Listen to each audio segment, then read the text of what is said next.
जो आप तस्वीरें देख रहे हैं ये दिल्ली के उस जंतर मंतर से सामने आई है जहां हजारों की संख्या में छात्रों ने अपनी आवाज को बुलंद किया और सरकार को आड़े हाथ लिया। युवाओं के हाथ में तख्तियां थीं, गुस्सा था, अपने सवाल के जवाब का इंतजार था, लेकिन उन्हें जवाब के बदले जो लाठियां मिली उसने सियासी महासंग्राम छेड़ दिया।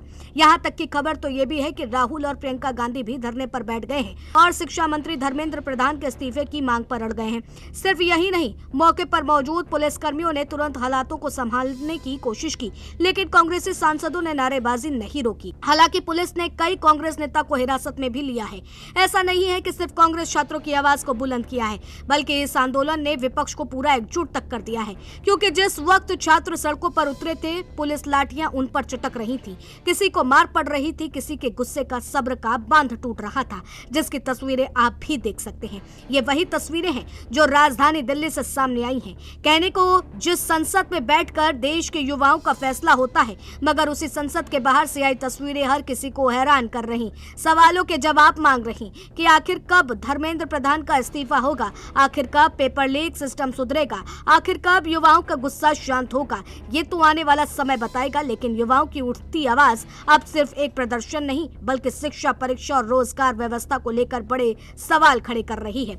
लेकिन इस आवाज में अगर किसी ने सबसे ज्यादा पनाह ली तो थी वो राजनीतिक नारेबाजियों ने, जिसने इस आंदोलन को पूरी तरह से अपना आंदोलन बनाकर सियासी रोटियां सेकना शुरू कर दिया।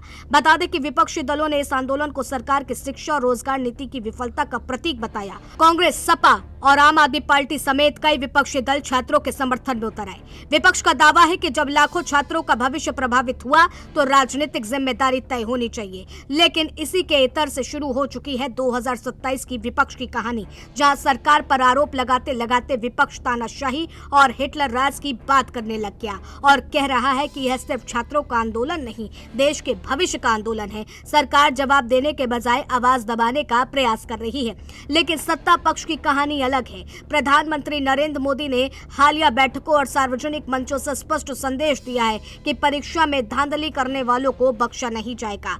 अब यहीं से शुरू होती है सबसे बड़ी राजनीतिक बहस। क्या विपक्ष वास्तव में युवाओं के संघर्ष के साथ खड़ा है या फिर युवाओं के गुस्से को आगामी चुनाव की रणनीति में बदलने की कोशिश कर रहा है? राजनीतिक विश्लेषकों का मानना है कि देश का युवा वोट बैंक बेहद निर्णायक है। आने वाले वर्षों के चुनाव में युवाओं की भूमिका और भी महत्वपूर्ण होने वाली है।